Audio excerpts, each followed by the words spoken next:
이영훈, 이우연, 김낭연이 공동 저자로 되어 있는 반일 종족주의라는 책은 요즘 한국 서점가에서 가장 잘 팔리는 책이다. 이 책의 내용은 일본이 한국 근대화를 시켰으며 위안부와 징용 노동자들은 자신들이 자원한 것이지 끌려간 것이 아니며 이들은 정당한 보수를 받고 일했다고 주장하고 있다. SBS 다큐멘터리 1180회 그것이 알고 싶다는 누가 소녀상의 침을 뱉는가라는 제목으로 반일 종족주의 저자 이영훈 교수가 일본 우파와 깊숙이 관련되어 있음을 폭로하고 있다. 일본 우파의 주장을 정당화시키는 이러한 책은 어떻게 한국 정계에 영향을 미치는가를 역사적인 고찰을 통해서 알아보기로 한다. 후쿠자와 유기치의 초상화는 1984년에서 2004년까지 유통되었던 일본 만원권에 프린트되어 있었다. 그는 일본 근대화 시대에 일본 국민의 정신적 지주였다. 구습을 타파하고 서양 문물을 받아들여 일본을 서양 국가와 대등한 나라로 만들어야 한다는 소위 탈아시아의 기수였다. 불행하게도 그는 조선 개화파의 스승이었다. 김옥균, 서광범, 박영효, 서재필 등은 그에게 많은 것을 배웠고 훌륭한 스승으로 생각했다. 명치유신 초기의 일본은 청나라를 힘으로 굴복시킬 군사력이 없다고 생각하여 일본의 조선 전략은 조선을 청의 영향력에서 떼어 놓으려는 것이었다. 청의 보호가 없는 조선을 일본이 마음대로 하기 위함이었을 것이다. 19세기 중기 이후에는 온 세상이 근대화하고 있었다. 조선이 세계 조류에 뒤처지고 있는 근본적인 원인은 조선이 중국에 종속되어 있기 때문이라는 것을 유기치는 개화파에게 철저하게 가르쳐 주었다. 물론 개화파들이 평소에 생각하던 이론과 합치하는 것이었기 때문에 더욱 유기치를 믿게 되었다. 1882년 이모군란을 청나라 군대가 진압하고 대원군에게 쫓겨난 민비를 복권시키자 친청 세력인 온건 개화파가 집권하고 친일 급진 개화파는 설 자리가 없게 되었다. 일본의 입장에서는 청나라에게 조선에 대한 영향력을 완전히 빼앗긴 꼴이 되었다. 그로부터 2년 후에 유기치는 개화파를 꼬여서 갑신정변을 일으켰다. 친일 개화파의 친청 세력에 대한 쿠데타였다. 그러나 청과 힘대결을 할 자신이 없는 일본은 쿠데타 중간에 꼬리를 내리고 청나라 진압군에게 적극적으로 저항하지 않았다. 유기치와 일본 정부를 믿었던 개화파는 3일 만에 반역자로 전락했다.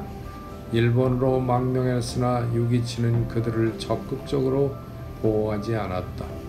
개화파를 앞세운 일본의 침략 전략은 갑오경쟁 때에도 계속되었다. 뉴욕타임스 기자 팀 와이너가 저술한 History of CIA, CIA의 역사라는 책은 일본 보수가 어떻게 형성되어 있는가를 잘 설명해주고 있다. 1945년에서 1948년까지 약 3년 동안 노부스케 키시와 요시오 코다마는 나란히 감옥에 있었다. 키시는 일본 수상이 되고 코다마는 야쿠자의 두목이 된다. 1945년 일본이 항복하자 다른 많은 전범들과 같이 투옥되었으나 이들이 풀려나오기 전날 수많은 죄수들이 형장의 이슬로 사라졌다. 미 중앙정보부는 이들을 정보 요원으로 이용하여 일본 정계를 미국 정부에 협조하도록 조정했다. 일본의 독재와 공산주의의 뿌리가 내리지 않고 자유민주주의 국가로 자유진영에 속하도록 하기 위함이었을 것이다. 1930년대는 만주사변 중일전쟁이 한창이던 시절이다. 이때 코다마는 우익 청년당 단체를 이끌었는데 일본 수상 암살 미수로 투옥되었다. 그러나 일본 정부는 그를 간첩될 사람들을 모집하고 전쟁에 필요한 금속을 조달하는 거강꾼으로 이용했다. 약 5년 동안 그는 중국, 일본 점령 지역에서 가장 큰 암시장을 운영했다. 고다마는 이성 장군이 되었고 무려 175밀리언 달러의 재산을 모았다. 1948년 감옥에서 나오자 그는 미 정보부 요원으로서 보수 정객들에게 이 돈을 써서 영향력을 행사하여 이들이 정권을 잡도록 도왔다. 한국전쟁 동안에는 미국인 사업가, 전 OSS 요원, 전 외교관 등을 동원하여 CIA가 자금을 조달하는 비밀 공작을 성공리에 이끌게 했다. 키시는 코다마의 돈과 상당한 정치력으로 일본 의회에서 다수당의 지도자가 되어 수상하에 당선되고 자민당을 만들었다.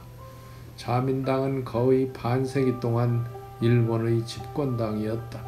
1941년에는 미국과의 전쟁 선전포고문에 서명했고 전쟁 중에는 일본의 무기 군수 보급장관을 지냈다. 일본이 펄하바를 공격할 때 일본 주재 미국 대사였던 조세프 그로우는 구류되어 있었다. 그러나 키시는 그를 초대하여 골프를 쳤다. 그 후로 그들은 서로 친구가 되었다. 전후에 그로우는 중앙정보부 전위기관인 자유유럽전국위원회 회장이 되었다. 이와 같이 키시는 미국 고위층에 이미 친구가 있었다. 감옥에서 나오자마자 그는 수상관저로 직행했다. 그곳에는 그의 동생 아이사쿠 사토가 기다리고 있었다. 그는 미군 점령 내각의 수석 비서관이었다. 그는 키시에게 죄수복을 갈아입으라고 신사복을 건네주었다. 키시는 그의 동생에게 이상하지 않니? 이제 우리 모두 민주주의자야 라고 말했다. 키시가 죄수에서 수상이 되는 데는 7년 동안의 세심한 계획이 필요했다. 키시는 뉴스위크 도쿄 지국장에게서 영어를 배웠다. 미국 정치인들은 편집국장 해리컨을 통해서 소개받았다. 해리컨은 알렌 달라스의 친구였다. 알렌 달라스는 CIA 국장이었다. 미 정보국은 컨을 통해서 키시와 접촉했다. 키시는 미 대사관 직원들을 희귀종 난을 다루듯 극진히 대했다. 키시는 미국 사람들에게 그가 이끄는 자민당은 리버럴도 아니고 민주적이지도 않을 것이라고 했다. 그들은 제국주의 일본의 잿더미에서 나온 우익 봉건주의자들의 클럽이라고 했다. 그는 일본의 대외 정책을 미국이 원하는 방향으로 바꿀 것을 약속했다. 그는 미국이 미군 기지를 일본에 둘 것을 허용했다. 그리고 그곳에 핵무기를 저장하도록 했다. 그 보답으로 그가 요구한 것은 아무도 모르게 미국이 정치적으로 그를 지지하는 것이 전부였다. 이와 같이 일본 보수의 근원은 제국주의 일본 관리라고 할 수 있다. 그들은 만년 일본 여당인 자민당의 주요 인물들이 되었다. 그들은 철저히 미국에 아부해 왔다. 그러나 그들은 절대로 옛날의 영광 제국주의의 야욕을 버리지 않고 있다고 생각한다.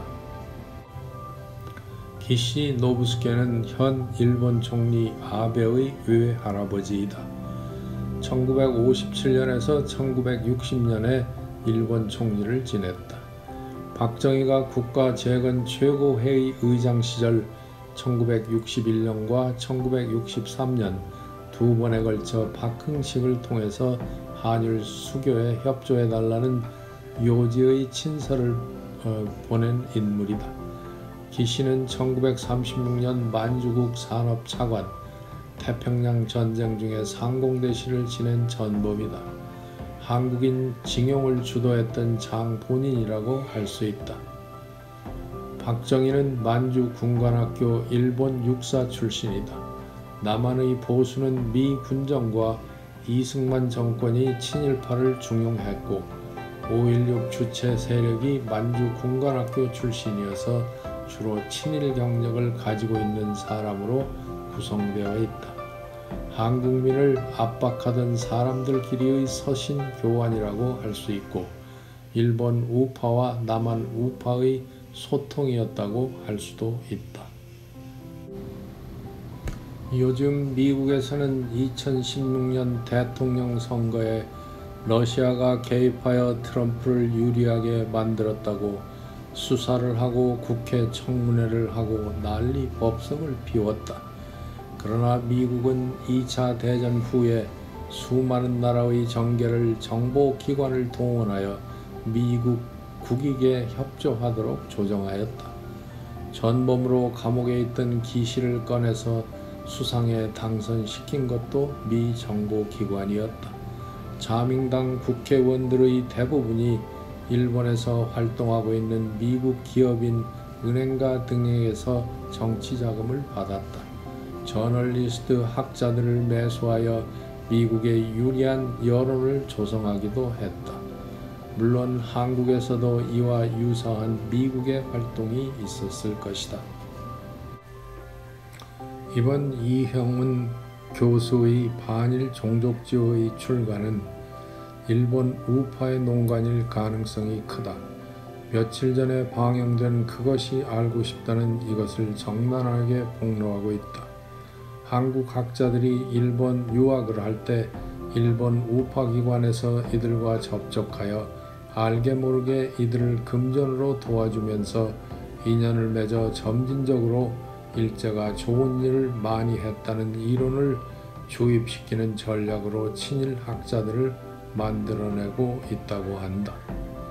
내용을 보니 미국 CIA의 수법과 대동소이하다. 일본 우파는 남한의 정국을 일본에게 유리하도록 만들려고 하는 작업을 끈질기게 하고 있다. 한국 보수의 약점인 친일 경력을 집요하게 공격하여 지지층 집결을 노리는 것이 한국 진보의 주된 전략이다. 한국민의 반일 감정은 예나 지금이나 요지부동이다. 일본이 일제강점기에 조선을 수탈한 것이 아니고 근대화를 도왔다고 하는 일본 우파의 이론은 친일이 좋은 일이라는 추론으로 발전하여 한국 보수가 친일파에서 나쁘다는 진보파의 주장을 물타기 하는 효과를 가져올 수 있다. 일본 우파를 가볍게 보는 보수의 집권이 일본 국익의 보탬이 될 것이라고 믿는 모양이다. 그러나 한국인의 반일 정서는 어떤 쪽이 집권하든 변함이 없을 것이다. 요즘 일본의 남한 공격은 전례 없이 심한 양상을 보인다. 왜 그럴까? 일본 사람들이 그렇게 못살고 더럽고 무식하다고 깔보던 조선 사람들이 이제 거의 일본 사람들과 비슷하게 잘 살게 되었기 때문이다. 대강 현재 한국 사람들은 일본 사람의 94%만큼 잘 산다고 한다. 2023년 그러니까 지금으로부터 4년 후면 일본 사람들보다 한국 사람들이 더 잘 살게 된다고 한다. 더욱이 한국은 남북 교류라는 거의 대박에 가까운 경제 특수가 기다리고 있다. 그러나 일본은 1990년대 말 이후 불황의 늪에서 완전히 벗어나지 못하고 있다. 아베가 돈을 잔뜩 풀어서 조금 나아졌다가 다시 그 효과가 수그러들기 시작했다고 한다. 일본이 한국을 화이트 국가에서 제외하여 한국이 일본으로부터 중요한 희귀 품목 수입을 어렵게 했지만 남한 국민의 일본 제품 불매 운동이 오히려 일본 경제에 큰 타격을 주고 있다는 소식이다. 세상은 냉전 시대에서 국수주의 시대로 바뀌고 있다. 마치 제국주의 시대와 비슷한 양상을 보인다. 그러나 제국주의 시대에는 강자가 약자를 직접 지배했으나 요즘엔 무역을 통한 압박, 상대 국가의 정계를 암암리에 자기 쪽에 유리하도록 하는 등의 좀 더 평화롭고 복잡한 방법이 동원되고 있다. 냉전 시대에는 소련이냐 미국이냐만 선택하여 줄을 서면 외교는 반 이상 한 셈이었다. 그러나 앞으로 닥칠 세상은 이합 집산이 심해질 것으로 예상된다. 그럴수록 정보 활동이 중요해진다. 남한의 정보기관은 과연 무엇을 하고 있을까? 이젠 북한만이 적이 아니다. 북한에서 난파한 간첩만이 스파이가 아니다. 남한에는 미국, 일본, 중국에서 보낸 스파이들이 많이 있을 것이라고 생각한다. 이영훈 교수를 비롯한 이승만 학당 학자들도 넓은 의미의 스파이라고 할 수 있다. 일본 우파는 아직도 조선을 일본 영토로 하는 것이 예나 지금이나 다름없이 지상의 목표일 것이다. 남한의 정보기관은 과연 일본 우파 정권을 무너뜨리는 데 최선을 다하고 있는지 모르겠다.